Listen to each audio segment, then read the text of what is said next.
everybody. Most of us are familiar with the story of the little boy who cried wolf.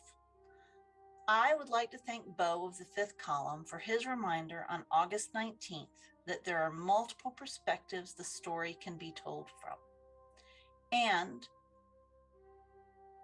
multiple characters the listener can identify with. Yet, very few people think about who is telling the story and what motives may be driving how the story is told. So, today, I am going to share 3 different versions of the story. Okay, so most of us were little kids. We heard the story about the wolf. It went something like this. Once upon a time, there was a little boy who was sent by the village to walk up the hill and take care of the sheep. The boy was told to watch over the sheep, count them regularly, make sure he didn't lose a single sheep, make sure none of the baby lambs got lost. And if he saw a wolf, holler for help. So the little boy got to know the sheep and spent the entire spring following the ewes to see where they dropped their lambs, gathering the lambs up and making sure they came back to the meadow with the rest of the sheep, counting the sheep in the morning when he woke up, counting the sheep when he ate lunch, and counting the sheep before he went to bed at night. The little boy did a very good job. He didn't lose any sheep. One day, when it was getting to be summer and the sun was getting so hot overhead, the little boy dozed off with the sheep in the meadow. When he heard the sheep in his dreams, he startled awake and he looked around and he started to count the sheep. And as he was counting the sheep to make sure none were lost, he thought he saw a wolf slinking off into the forest. So the little boy yells, "Wolf! Wolf!" And the people down in the village hear him calling wolf, and they run up the mountain as fast as they can. And they look around, and they don't see a wolf. But the little boy's done a very good job. They count all the sheep. None of the sheep are missing. None of the lambs are missing. And so they tell the little boy, "Thank you. You've done a great job. Keep up the wonderful work." And they turn around. They go back down the hill. They go back to their village. All's pretty good in the world. The next afternoon, the little boy cries wolf again. And the villagers come running up the hill again. They don't see a wolf anywhere in the meadow. And all the sheep are accounted for. So the villagers traipse back down the hill. This time, only the little boy's best friend tells him, "You did a good job." The boy's father waits until everyone is gone and the two are alone. After everybody is left, he tells his son, "You can't just scream wolf over shadows, my boy. Yelling wolf and there's no wolf here just makes you look bad and lazy." And shaking his head, he makes his way down the hill. That evening, as the delicious smell of mutton stew drifts up the hill from the village, the little boy yells, "Wolf!" once again.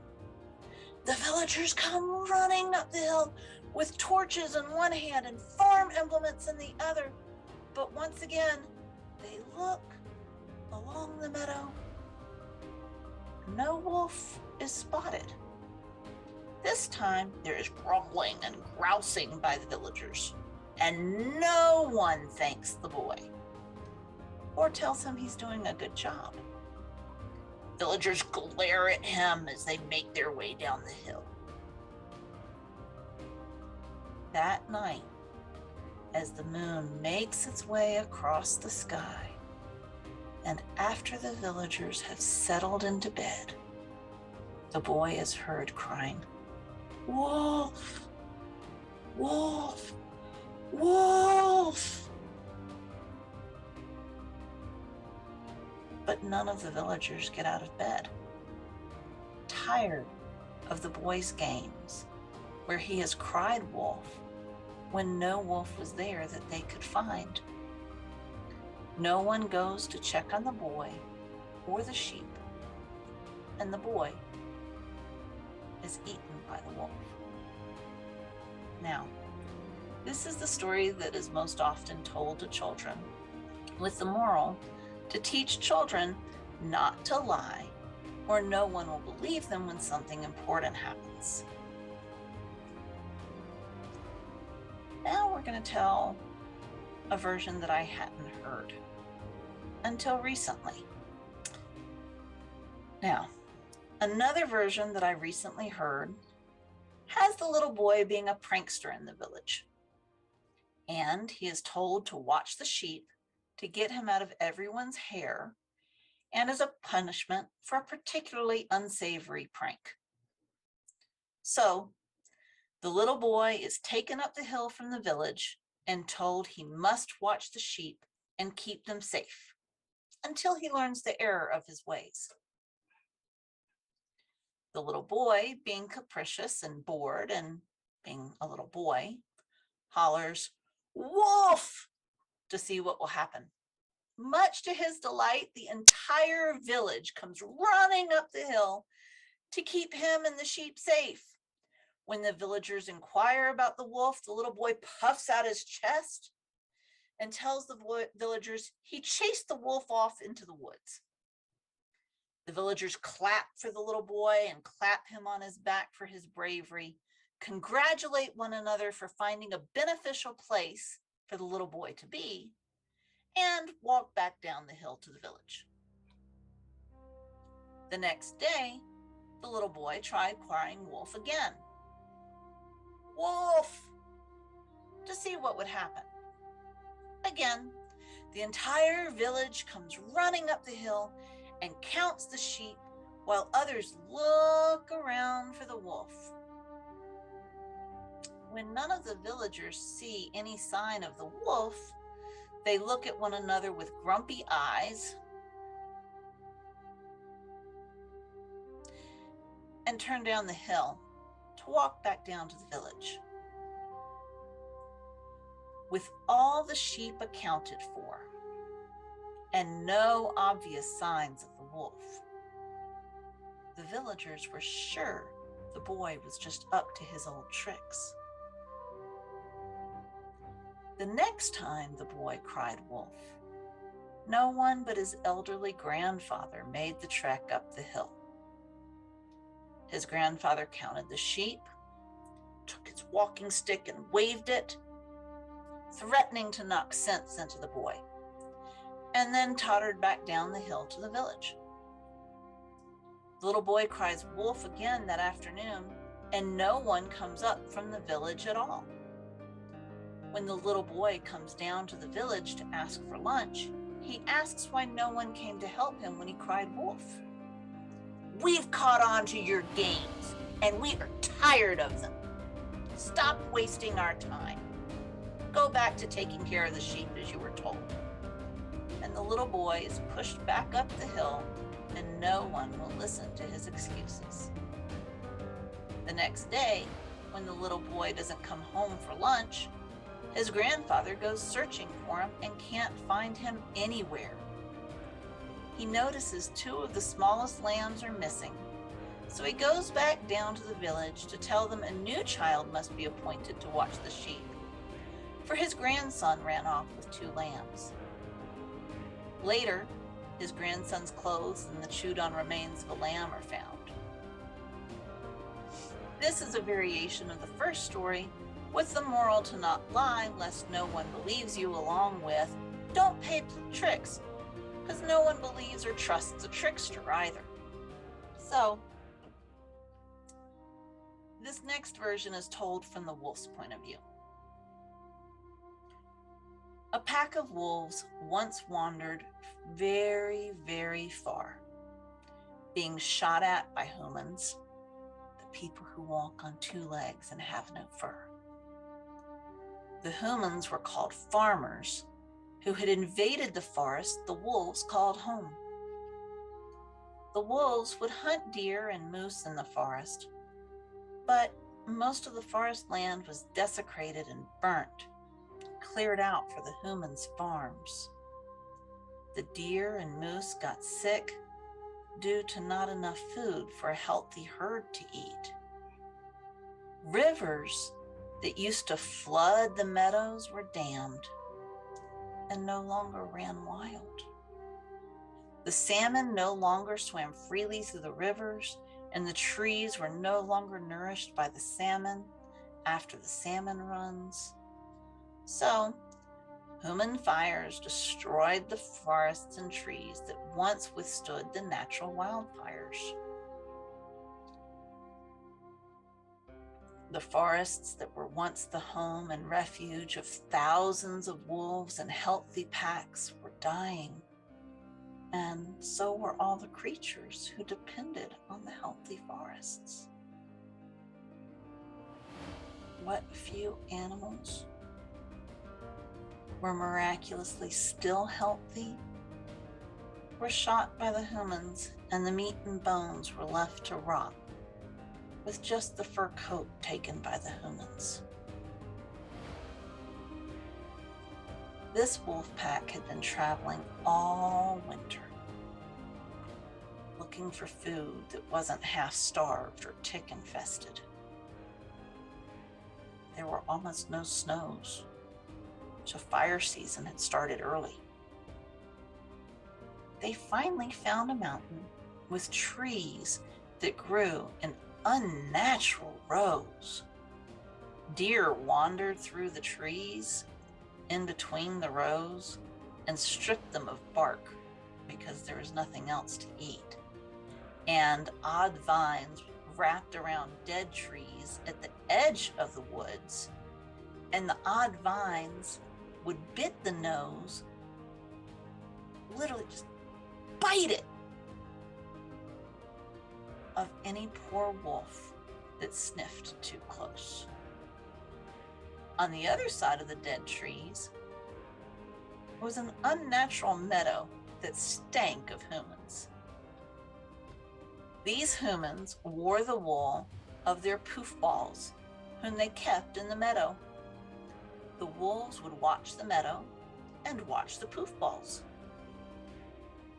The wolves would watch the deer that were fat and sassy as they wandered through the poof balls in the meadow. The wolves watched the big humans walk a little child human up and tell it to live and sleep with the poof balls instead of living and sleeping in their village. This confused the wolves because they kept their pups in the middle of the wolf den for all the adult wolves to watch. The wolves would spend each day watching the child human sleep with the sheep at the hottest point of the day, and at night the child human would curl up in the warmth of the poof balls and sleep after the sun went down. The next day, the wolves watched the big humans bring cold food to the child and listen to the big humans tell the child that wolves wanted to eat the sheep, so stay alert and watch for wolves. The wolves looked at each other and laughed. Who wanted to eat an oily poof ball with more poof than meat? The wolves laughed and laughed and dismissed the silly humans and their silly stories about wolves eating poof balls on legs. The wolves caught some rabbits in the woods, and they caught and ate a deer with not enough meat, and the meat tasted more like pine bark than meat. They watched their newborn pups tumble around on the ground and decided this was a good place to stay. No farms with big humans shooting at them. And the humans here would only be upset if they ate the oily poof balls. With deer and rabbits to eat, who would eat a poof ball? The spring turned into summer, and the summer started getting the warm it gets right before fall. The wolves found a place to get past the dead trees with the bitey vines to hunt and eat the fat deer that lived in the meadow with the poof balls.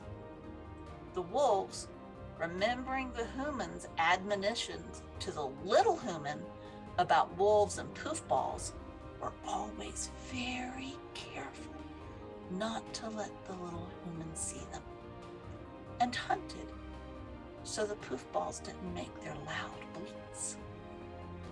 As the days got shorter, the juvenile wolves got stronger and started hunting deer instead of little rabbits. One day, the juvenile wolves took down a deer in the meadow and alarmed the poof balls. The little humans saw the wolves drag the deer through the fence and yelled, "Wolf! Wolf!" The big humans ran up from the village and made lots of noise that hurt the wolves' ears, so the wolves disappeared with the deer carcass before the big humans got to the top of the hill. The big humans looked in the direction the little human pointed.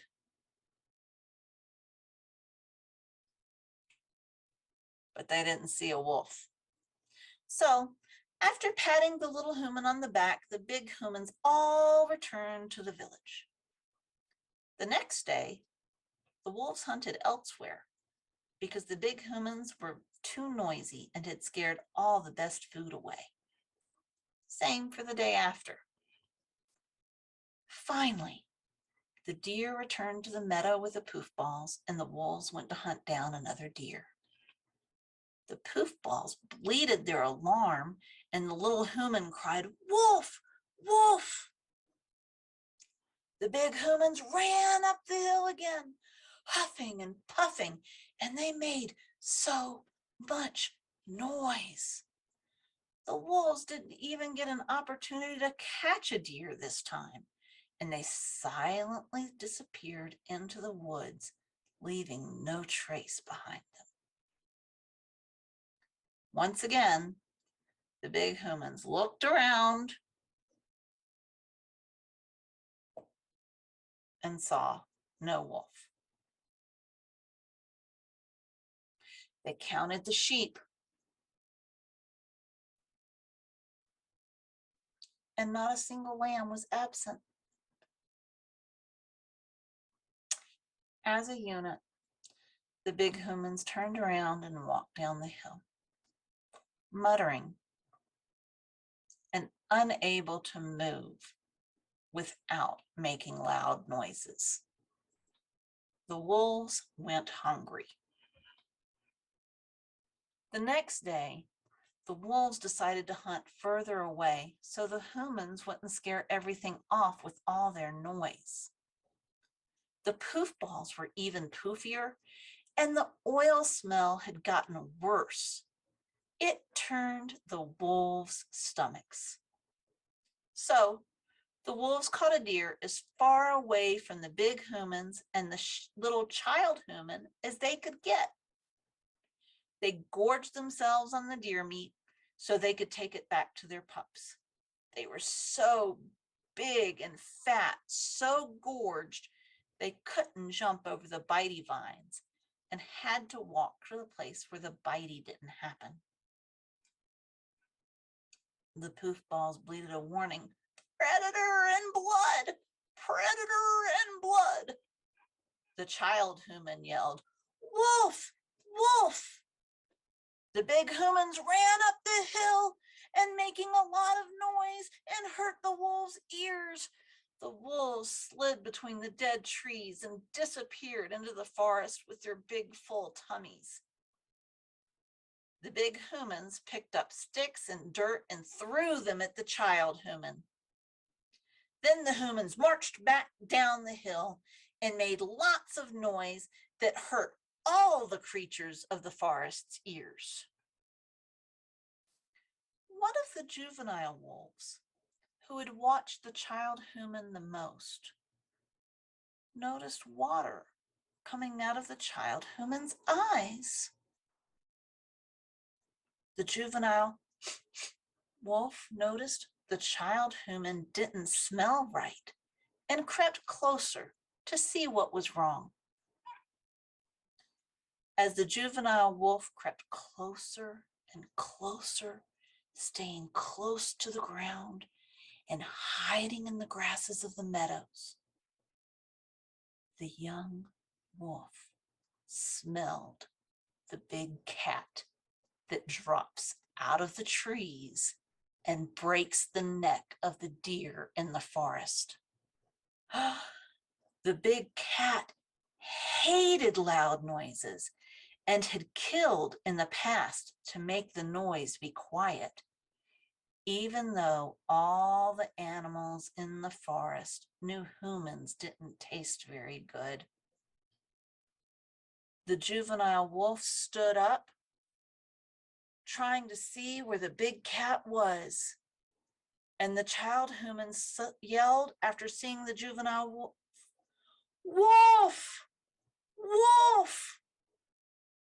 And the wolf saw the big cat's ears roll back at the loud sound.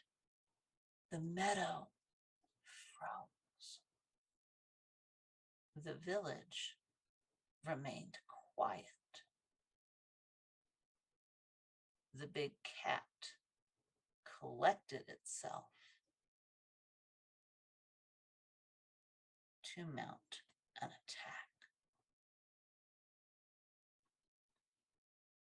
And the juvenile wolf's mama tackled the little human from behind, knocking its hat off on a rock as the little human fell down.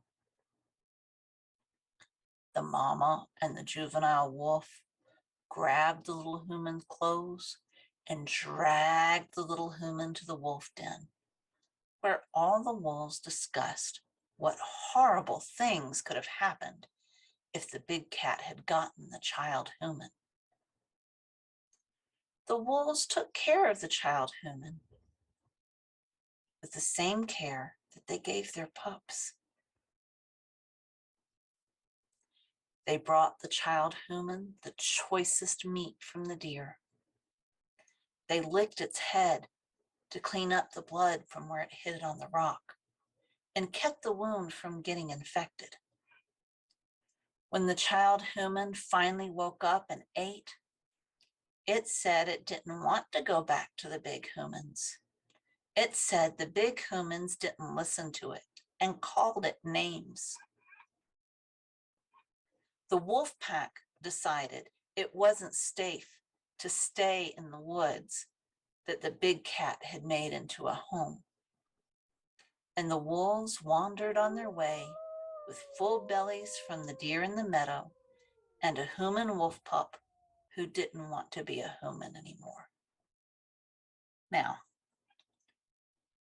what I admire the most about Bo of the Fifth Column, when he told the story from his different perspectives, is he challenged the wisdom of people listening to a story told by the very people who let a child get eaten by a wolf and trusting their perspective. Let me reiterate that. We have always listened to this story from the villagers, the same villagers who didn't go and keep a child safe and let it get eaten by a wolf. I agree with them. Many of us listen to information, and if the information supports our view of the world, we assume the information is good and the source is trustworthy. If the information does not support our view of the world, we have a tendency to deny the new information and assume the person who gave us the information is not trustworthy. What most of us have not been taught to do,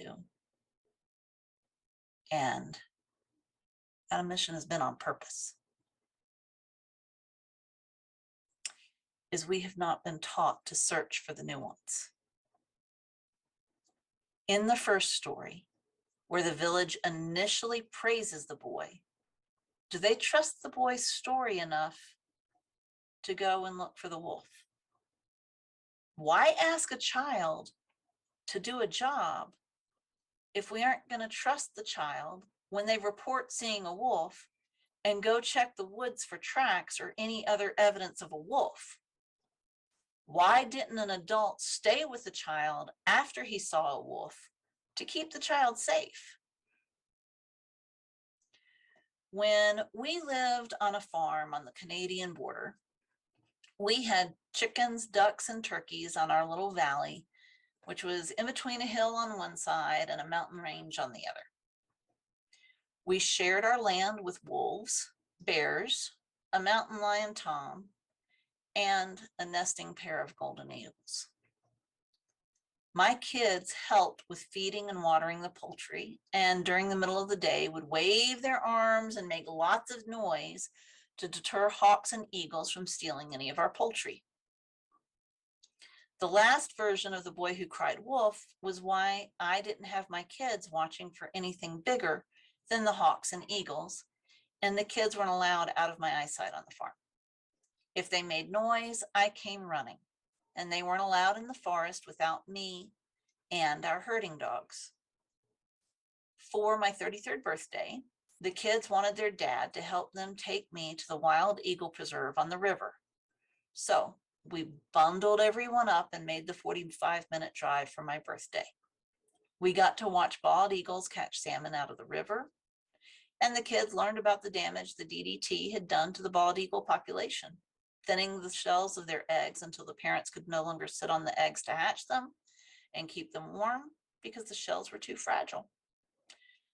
What few chicks did hatch weren't as healthy as they had been before DDT made it into our waterways to contaminate the streams, fish, and eventually bald eagles that ate the fish. Then a ranger came out with a rescued golden eagle who wouldn't be able to be released into the wild.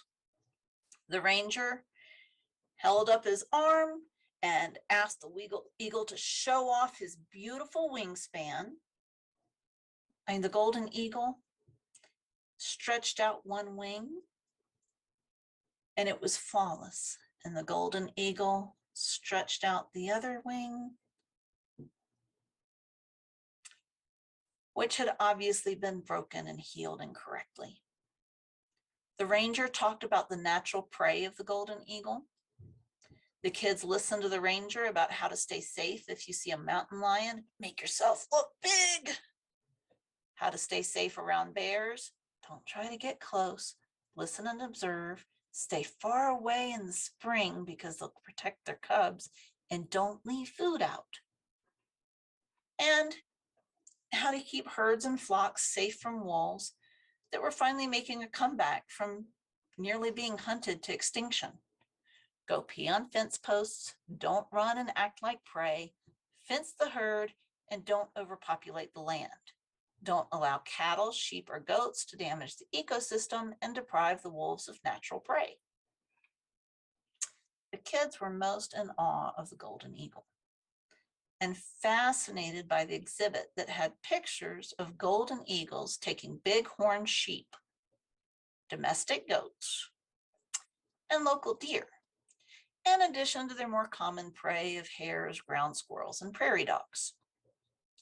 My youngest proudly told the ranger that he liked staying out with our poultry and Nigerian pygmy goat to chase away the hawks and the golden eagle that tried to steal our birds.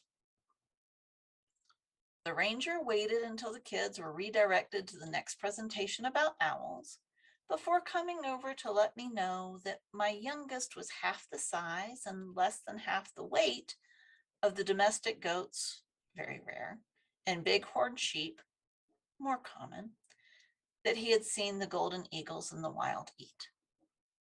He also asked where our farm was and looked at pictures I had on my phone to make positive IDs on species.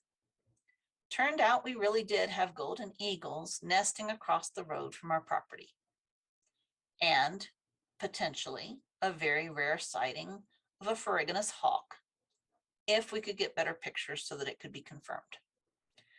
The ranger finally confirmed we had northern goshawks, rough-legged hawks, and red-tailed hawks in our photos from our property and the land across the road.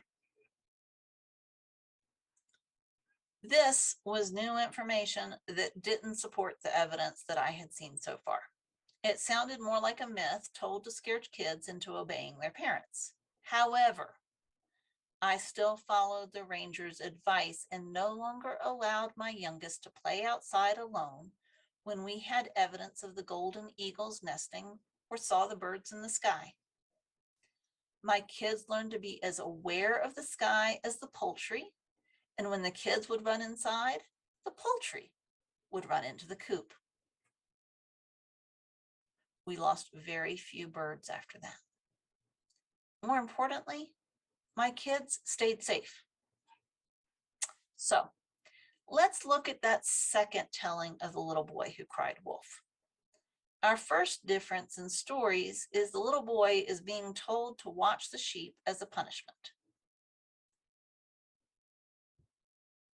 The assumption of the adults telling this story is children are capricious, mean, play pranks, and lie, and must be punished.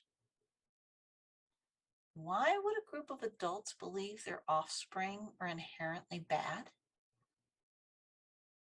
Who benefits from that? Why would adults think children, as smaller and less experienced human beings, need to be punished for playing?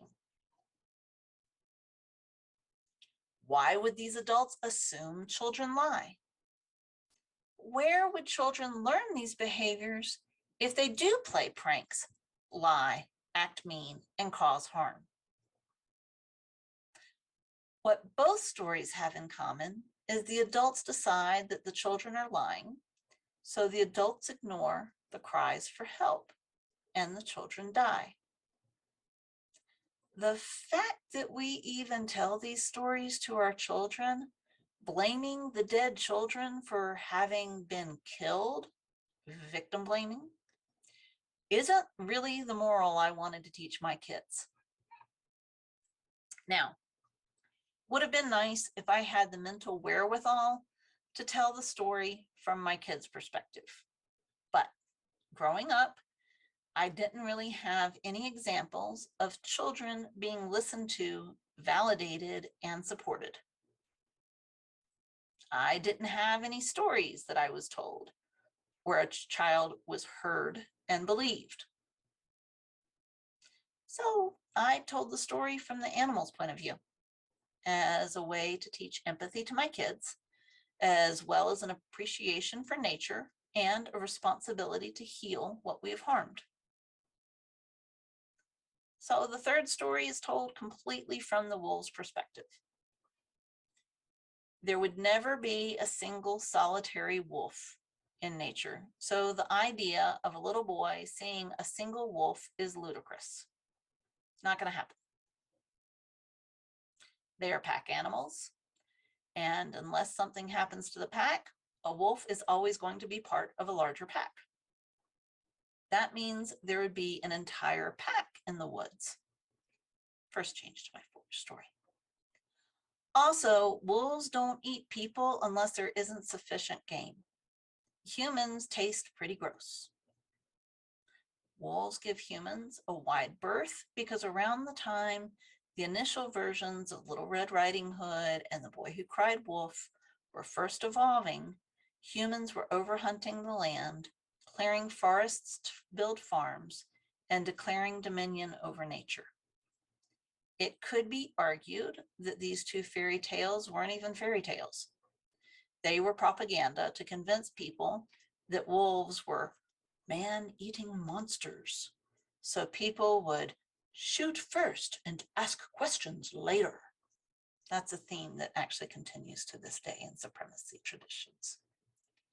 In the third tale, we hear the wolves are suffering, along with all the other creatures of the woods. There's not enough food, and the food they do catch tastes wrong, like pine bark, or is infested with ticks. The wolves, just like wild wolves today, don't want to eat oily poof balls. They would rather eat wild deer and rabbits than venture into unnatural, stinky land to hunt. This narrative doesn't support the propaganda of the two earlier stories, and some people push back when they hear it because it's not familiar and it's not told from the perspective they're used to. All three stories agree the adults don't look very hard for the wolf or wolves and ultimately get tired of trudging up the hill or up the mountain to check on the safety of the little boy. The first two stories insinuate the wolf ate the boy because he cried wolf until no one believed him and didn't check on him when it really mattered. In other words, the adults who let a wolf eat a boy tell everyone they tell the story to that it was the boy's fault. Do you see a problem with this? Meanwhile, in the third story, we stay in alignment with wolf nature. They don't eat humans unless there is nothing else on the menu and they are starving or they are sick or rabid. That's it. Otherwise, they leave humans alone. They don't eat sheep because sheep are more wool than meat, too woolly for too little meat, and barely a step above eating humans. Wolves are pack animals who value their young and can't understand why the people without fur and only walk on two legs would abandon their young to a big cat who will kill loud things simply for being too loud and possibly for being a threat.